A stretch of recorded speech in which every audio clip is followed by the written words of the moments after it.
नमस्कार, news 21 express में आपका स्वागत है। आइए नजर डालेंगे आज की ताज़ा तीन खबरों पर।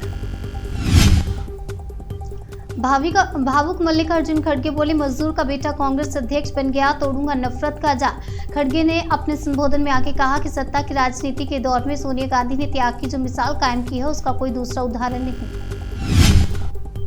उपराज्यपाल ने यमुना किनारे छठ पूजा की दी मंजूरी। सीएम केजरीवाल पर लगाया गुमराह करने का आरोप। दिल्ली के उपराज्यपाल ने यमुना किनारे छठ पूजा के लिए बनाए जा रहे घाटों पर पूजा करने की मंजूरी दी है और दिल्ली सीएम केजरीवाल पर निशाना साधा।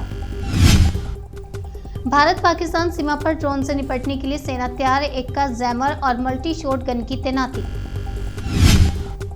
दिल्ली हाई कोर्ट ने कहा, लड़कियों को अपनी मर्जी से शादी करने का पूरा अधिकार। दिल्ली उच्च न्यायालय ने लड़कियों की अपनी मर्जी से शादी करने को संवैधानिक हक दे दिया है। उच्च न्यायालय ने कहा कि पसंद से विवाह करना निजी आजादी का मूल तत्व है।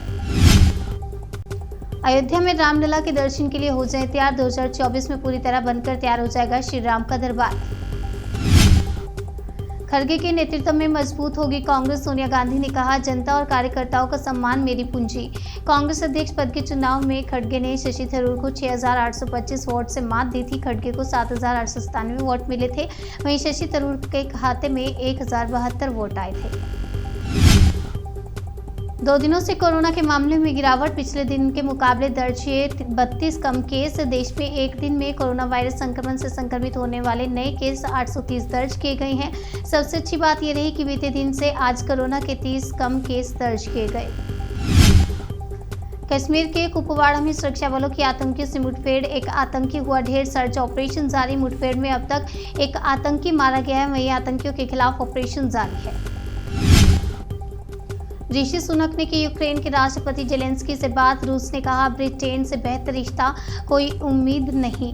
प्रधानमंत्री बनते ही ऋषि सुनक ने साफ कर दिया है कि वह हमेशा यूक्रेन की मदद के लिए खड़े रहेंगे। इसी को लेकर अब रूस ने भी ब्रिटेन के साथ रिश्तों को लेकर बयान जारी किया।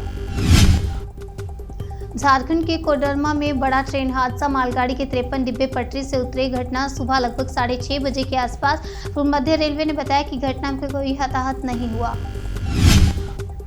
पैरोल पर बाहर आते ही राम रहीम ने बदला हनीप्रीत का नाम। गद्दी को लेकर कही बड़ी बात। पैरोल पर जेल से बाहर आते ही डेरा सच्चा सौदा प्रमुख राम रहीम ने डेरे की गद्दी को लेकर कहा कि हम हैं, हम थे और हम ही गद्दी पर रहेंगे। उन्होंने हनीप्रीत का भी नाम बदल दिया है। मुंह बोली बेटी हनीप्रीत का नाम बदलकर रूहानी दीदी कर दिया है। नोट पर लक्ष्मी गणेश की लगी तस्वीर। दिल्ली सीएम पर बीजेपी का पलटवार। ये भगवान की फोटो हटाने वाले लोग। दिल्ली के मुख्यमंत्री अरविंद केजरीवाल ने बुधवार को एक प्रेस कॉन्फ्रेंस के दौरान कहा कि नोटों पर महात्मा गांधी के साथ ही गणेश और लक्ष्मी की तस्वीर लगानी चाहिए। अब इस पर विवाद शुरू हो चुका है। सिद्धू मूसेवाला मर्डर केस से जुड़ा पंजाबी सिंगर अफसाना खान का नाम। एनआईए ने की पूछताछ। मशहूर Punjabi singer Sidhu Moosewala murder case को लेकर नया मोड़ सामने आया है। खबरों के मुताबिक सिद्धू मूसेवाला की करीबी दोस्त और पंजाबी सिंगर अफसाना खान ने एनआईए की ओर से पूछताछ की गई। भरतपुर में बना 108 फीट लंबा गोवर्धन लिम्का बुक में दर्ज हुआ रिकॉर्ड। केवल राहुल गांधी ही दे सकते हैं नरेंद्र मोदी और बीजेपी को चुनौती। अशोक गहलोत ने बुधवार को कहा कि कांग्रेस के लिए आखिरी मिनट तक राहुल गांधी को पार्टी का अध्यक्ष बनाने के प्रयास किए गए, क्योंकि राहुल गांधी ही प्रधानमंत्री नरेंद्र मोदी और भाजपा को चुनौती दे सकते हैं। अगली खबर दमोह से। दलित परिवार के 3 सदस्यों की मौत पर राजनीति। कमलनाथ ने लगाया बड़ा आरोप। पूर्व मुख्यमंत्री कमलनाथ ने कहा, मैं मध्य प्रदेश की शिवराज सरकार से इस घटना की उच्च स्तरीय जांच की मांग करता हूं। जांच के बाद इस घटना के दोषियों पर कड़ी कार्रवाई हो। राजस्थान दौरे पर आएंगे पीएम मोदी। मानगढ़ धाम को घोषित कर सकते हैं राष्ट्रीय स्मारक। मानगढ़ धाम आदिवासियों का प्रमुख स्थल माना जाता है। गुजरात, राजस्थान, एमपी चुनावों से पहले तमाम दलों द्वारा आदिवासी सीटों के मतदाताओं को साधने की कोशिश शुरू हो गई है।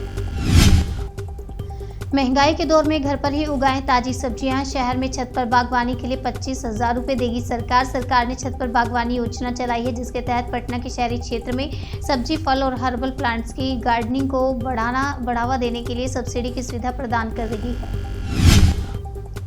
न्यूज़ 21 एक्सप्रेस में आज के लिए फिलहाल इतना ही। तब तक के लिए मुझे दीजिए इजाजत और देखते रहिए न्यूज़ 21।